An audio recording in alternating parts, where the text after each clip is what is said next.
You're listening to an Airwave Media Podcast. This episode is brought to you by State Farm. Listening to this podcast? Smart move. Being financially savvy? Smart move. Another smart move? Having State Farm help you create a competitive price when you choose to bundle home and auto. Bundling, just another way to save with the personal price plan. Like a good neighbor, State Farm is there. Prices are based on rating plans that vary by state. Coverage options are selected by the customer. Availability, amount of discounts and savings, and eligibility vary by state.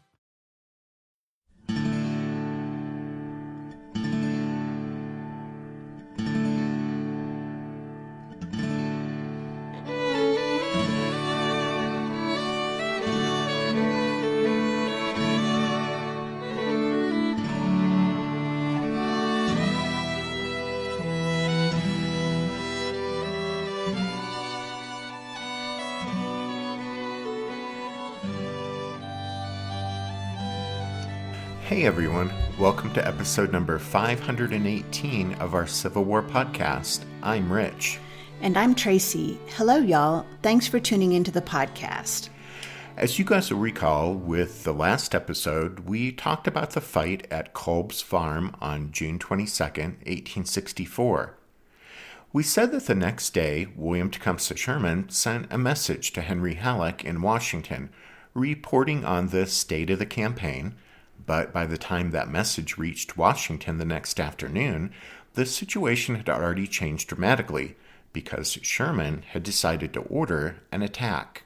You see, on the morning of June 24th, Sherman received a message from George Thomas telling him that Sherman's plan to continually extend the Federal lines in an attempt to find a weakness in the Confederate position would no longer work. That morning, George Thomas notified Sherman of his observations upon riding his lines. Quote, "I've been along the line this morning and find that the enemy's entrenchments in front of Howard and Palmer are very strong.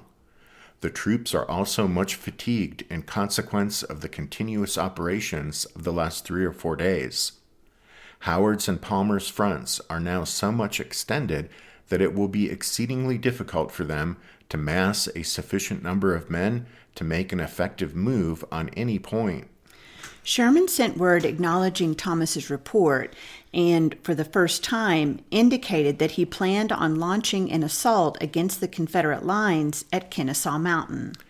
Sherman began by noting that, according to Schofield, 23rd Corps couldn't move any farther south because the rebels had effectively countered that strategy, meaning that moving around the Confederate left was no longer a viable option. But not willing to give Joe Johnston any credit for foiling his flanking movement, Sherman wrote sarcastically, "I suppose the enemy, with his smaller force, intends to surround us." Quickly changing his tone, though, Sherman then informed George Thomas, "I propose to study the ground well, and the day after tomorrow break through, after letting Johnston extend his lines as much as possible and weaken them." Sherman added that he was in the process of drafting orders for the assault, which would be sent out soon. Well, the orders that Sherman hinted at were issued as Special Orders 28. They dictated that, after observing the Confederate lines, each Army commander was to send forward an attack at 8 a.m. on June 27th.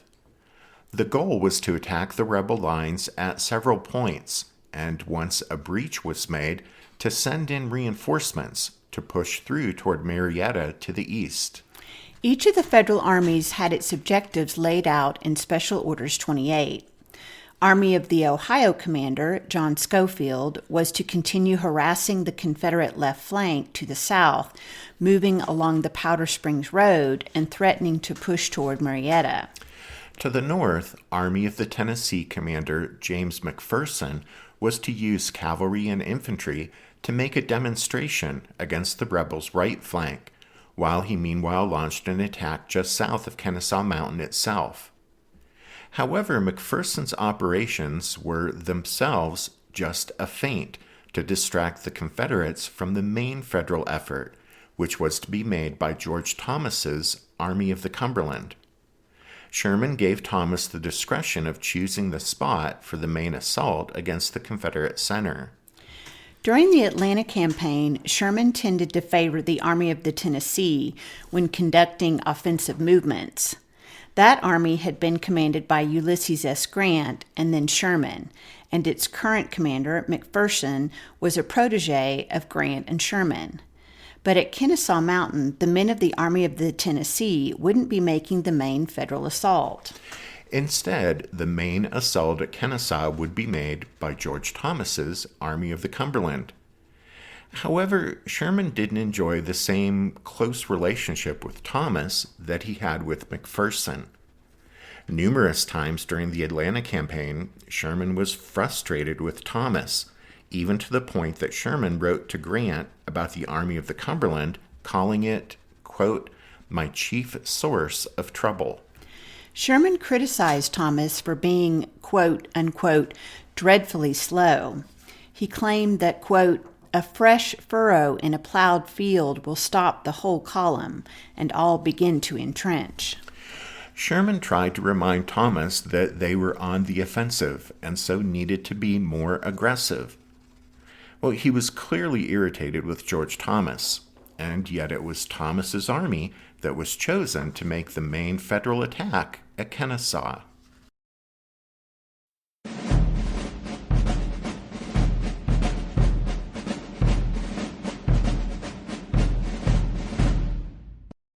Despite Sherman's frustration with George Thomas, Thomas spent June 25th surveying the Confederate lines in accordance with the instructions in Special Orders 28. According to a staff officer who was with him, Thomas went so far as to move up and even beyond the picket line to observe the enemy's positions. Thomas's plan called for the assault to be made by one division from 4th Corps and one division from 14th Corps. From 4th Corps, Thomas gave the choice to Oliver Otis Howard, who selected Brigadier General John Newton's division. However, Thomas himself specified that John Palmer was to attack with Brigadier General Jefferson C. Davis's division from 14th Corps. The Army of the Cumberland's assault would be focused south of the Dallas Road, which ran toward Marietta. The terrain south of the road was not nearly as difficult as the wooded and rocky slopes of Big and Little Kennesaw or Pigeon Hill off to the north. For the Army of the Cumberland soldiers designated to make the frontal assault on the Confederate lines, this would be their first such attack during the campaign in Georgia. To the north, in the Army of the Tennessee, the heavy work would fall to 15th Corps, commanded by John Logan. Logan's orders were to move to the southern end of McPherson's sector of the lines and prepare to attack along the Burnt Hickory Road, which ran east-west just south of Pigeon Hill. Because Sherman ordered secrecy in preparing for the operation, McPherson didn't begin shifting Logan's command toward the point of attack until the evening of June 25th. In Logan's Corps, Brigadier General Morgan Smith's division was selected for the main attack, with Brigadier General Peter Osterhaus's division in support. Additionally, Brigadier General Charles Walcutt's brigade from William Harrow's division was to assist where necessary. Well, after consultation with Captain Chauncey Reese, the chief engineer for the Army of the Tennessee, it was decided that the assault would focus on Pigeon Hill and the ground just to the south, directly along the Burnt Hickory Road. Logan's men, much like those under the command of Newton and Davis, had yet to make this kind of major frontal assault during the Atlanta campaign. But with Morgan Smith's troops in the lead, McPherson had an experienced division leading his assault. Many of these regiments could date their battle experience back to Shiloh and beyond. In fact, at Shiloh in April 1862, many of the men in Smith's command had been led by Sherman himself when he was a division commander. Across the lines, the Confederates spent these days in late June continuing to strengthen their positions.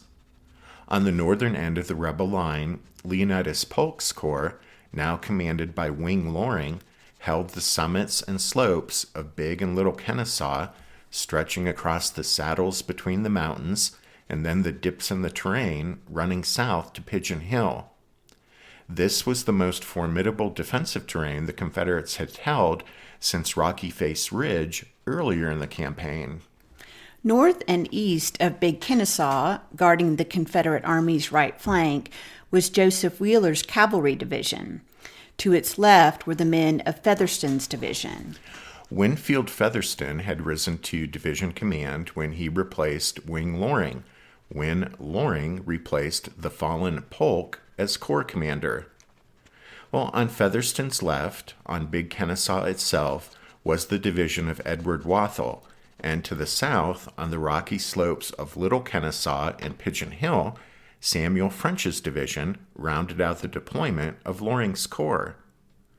Altogether, Loring's men held 3 prominent ridges in the form of Big and Little Kennesaw, as well as Pigeon Hill, which meant McPherson's Federals had a tough job ahead of them when they would advance against the rebels dug in on that excellent defensive terrain. However, as we said, McPherson's assault wasn't intended to be the main Federal attack. That was to be made by George Thomas's troops, and it was to come south of the Dallas Road, and that sector was held by the Confederates of William Hardee's corps. Hardee's lines stretched south from Pigeon Hill toward Kolb's Farm. Much of the ground immediately south of Pigeon Hill was ill-suited for offensive operations, since there were numerous ravines and patches of rough ground that would make movement difficult. The Confederates holding this area came from 2 divisions, commanded by William H.T. Walker and William Bate. These 2 divisions stretched down to the Dallas Road, where the line continued, containing some of the strongest earthworks and trenches of the entire Atlanta campaign. The division occupying the ground immediately south of the Dallas Road was commanded by Patrick Cleburne, one of the best Confederate division commanders of the Civil War. To Cleburne's left was Benjamin Franklin Cheatham's division.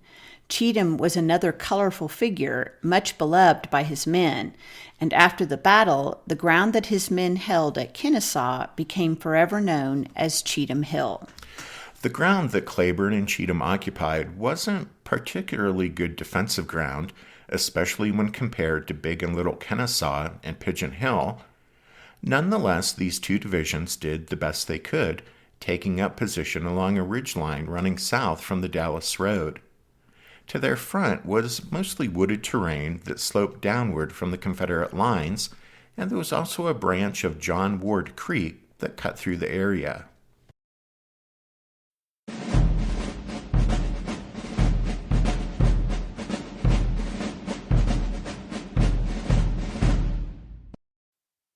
This episode is brought to you by Indeed.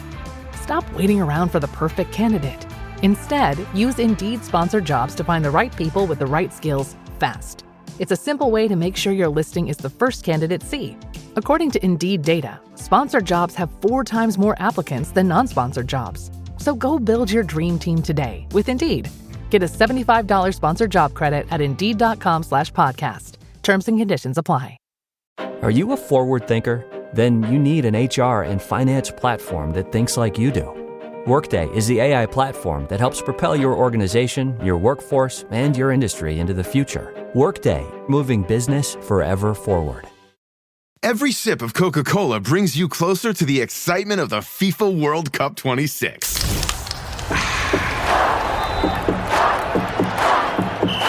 Because nothing compares to the joy. So grab a Coke and drink in the FIFA World Cup 26. No purchase necessary. 13 plus in 50 U.S. states and D.C. with a web-enabled device. Ends March 1st with 8 entry periods. Rules at cokeurl.com/soccerrules.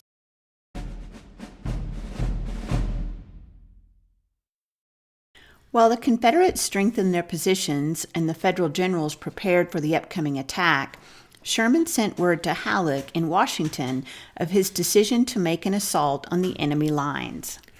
"I have nothing new to report," Sherman began, which was a rather odd opening statement for a message that contained news of an impending battle. But in any case, Sherman continued, I am making some changes in the disposition of our men, with a view to attack the enemy's left center. I shall aim to make him stretch his line until he weakens it and break through." End quote. And so the plan outlined in the message to Halleck echoed the one that Sherman had sent to George Thomas the day before, as well as the orders he sent out to Thomas, McPherson, and Schofield. However, the message to Halleck also included something that was weighing on Sherman's mind at that time, namely that the Confederates had broken the Federal rail supply line several times recently.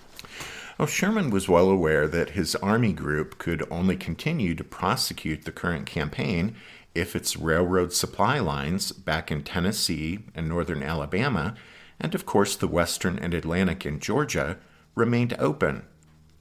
The Federal troops around Kennesaw needed 65 rail cars of supplies every day, so any Confederate threat to Sherman's railroad supply lines couldn't be ignored. Sherman had taken measures to safeguard his railroad supply lines, but he believed the best way to protect them was to break the stalemate around Kennesaw as soon as possible so that once again the campaign became one of maneuver, ensuring the Confederates had no breathing space and had no resources to devote to threatening the Federal supply lines. On June 26th, Sherman wrote to his wife, Ellen, and updated her on the state of the campaign. After noting that Johnston had once again fallen back to a strong defensive position, Sherman plainly laid out his options as he saw them at the time. Quote, "We have worked our way forward until we are in close contact, constant skirmishing and picket firing. My lines are 10 miles long. Johnston is afraid to come at us, and we have been cautious about dashing against his breastworks in this hilly and wooded country. Still, we are now all ready, and I must attack direct or turn the position. Both will be attended with loss and difficulty, but one or the other must be attempted." Sherman also discussed his worries over keeping his army supplied in the field. Quote, "I am now 105 miles from Chattanooga, and all our provisions have to come over that single railroad, which is almost daily broken somewhere. But thus far our supplies have been ample. We have devoured the land, and our animals eat up the fields. All the people retire before us, and desolation is behind. To realize what war is, one should follow in our tracks." Sherman's letters to Halleck and Ellen clearly indicate the state of his thinking when he decided to attack at Kennesaw, which was perhaps the most controversial and highly criticized decision of his military career. It was during these days, during the stalemate at Kennesaw, that the frustrations of command and the campaign finally caught up with Sherman. For weeks, he had been irritated by Johnston blocking his path southward at nearly every step. His Dallas movement, out into the countryside away from the rail line, which was supposed to lead to the Federals knocking on the gates of Atlanta, had instead ended with the Yankees back on the railroad. Yes, a few miles closer to Atlanta, but still with their way forward blocked by the rebels. Now, several weeks later, Sherman was once again at an impasse, as the heights at Kennesaw stood in between him and the prize of Atlanta. Based on reports from his Army commanders, Sherman believed the Union lines were stretched incredibly thin. Knowing that his force outnumbered that of Johnston's, Sherman logically concluded that if his numerically superior force was spread thin, then the rebels would have to be spread even thinner. Thus, Sherman assumed the enemy line was weak and vulnerable to an assault. And so Sherman decided to apply the brute strength of his superior numbers to break through the Confederate lines and reach Marietta. Sherman said as much in his memoirs. Quote, "I had consulted with Generals Thomas, McPherson, and Schofield, and all agreed that we could not with prudence stretch out any more, and therefore there was no alternative but to attack the enemy's fortified lines, a thing carefully avoided up to that time. I reasoned if we could make a breach anywhere near the rebel center and thrust in a strong head of column, that with one part of our army we could hold in check the corresponding wing of the enemy, and with the other sweep in flank and overwhelm the other half.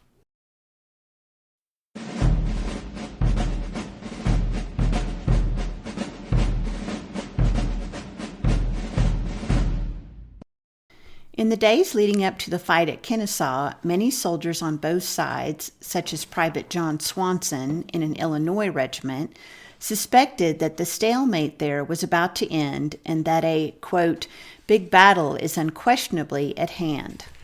Peter Hitchcock, a captain in the 20th Ohio, filled his letters home to his fiancée Sarah with his thoughts on the campaign. On June 22nd, he provided a fitting summary of what was occurring around Kennesaw.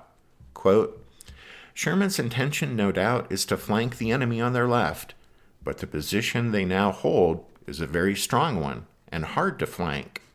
That same day, Alexander Ayres, a quartermaster in the 125th Illinois, informed his wife that the Confederates were, quote, determined not to give up this point.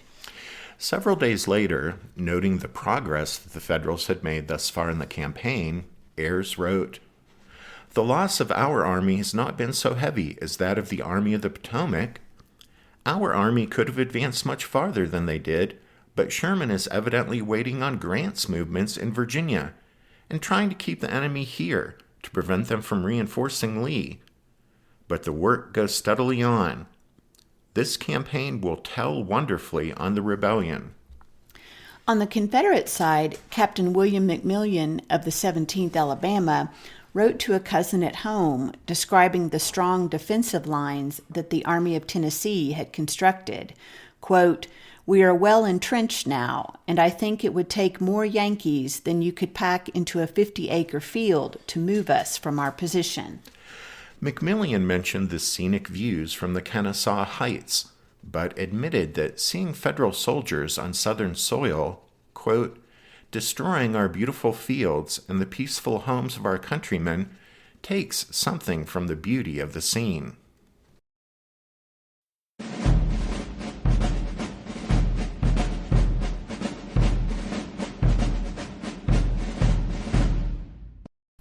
By June 26th, preparations for the Federal assault were in full swing. Troops were being put into position, mostly at night, to be ready for the attack on the morning of Monday, the 27th.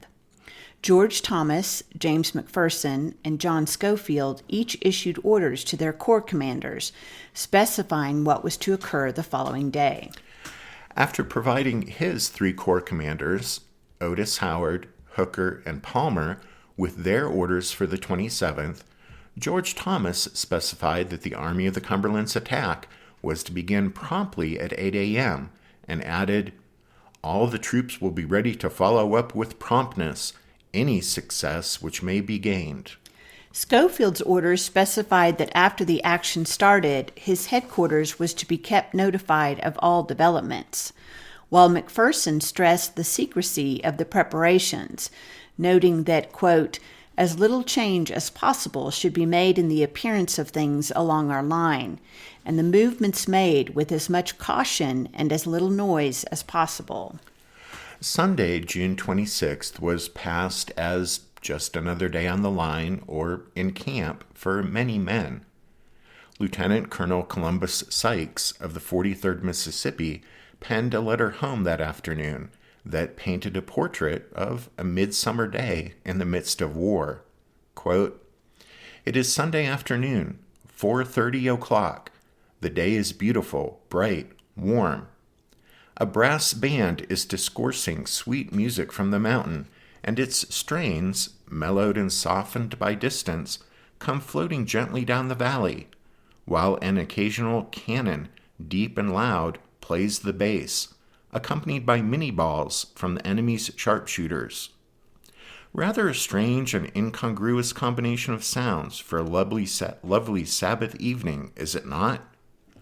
But this being the 46th day we have been listening to the cannon and minnie-balls, they fail to attract our attention, while the music, now but seldom heard, cheers and enlivens the men, and is received with shouts of joy.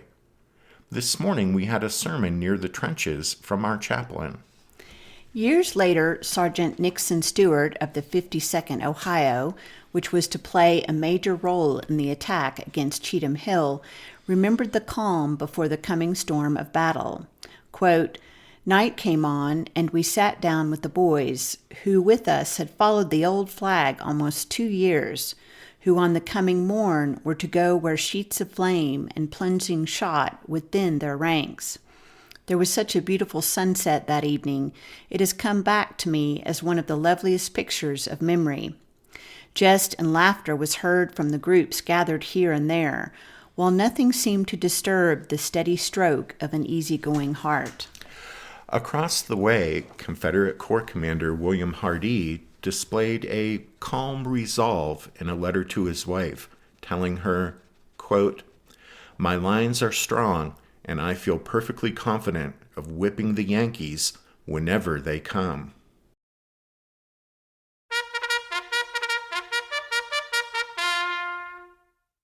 That means it's time for this episode's book recommendation, and our recommendation this time is a back issue of Blue and Gray magazine from June 1989.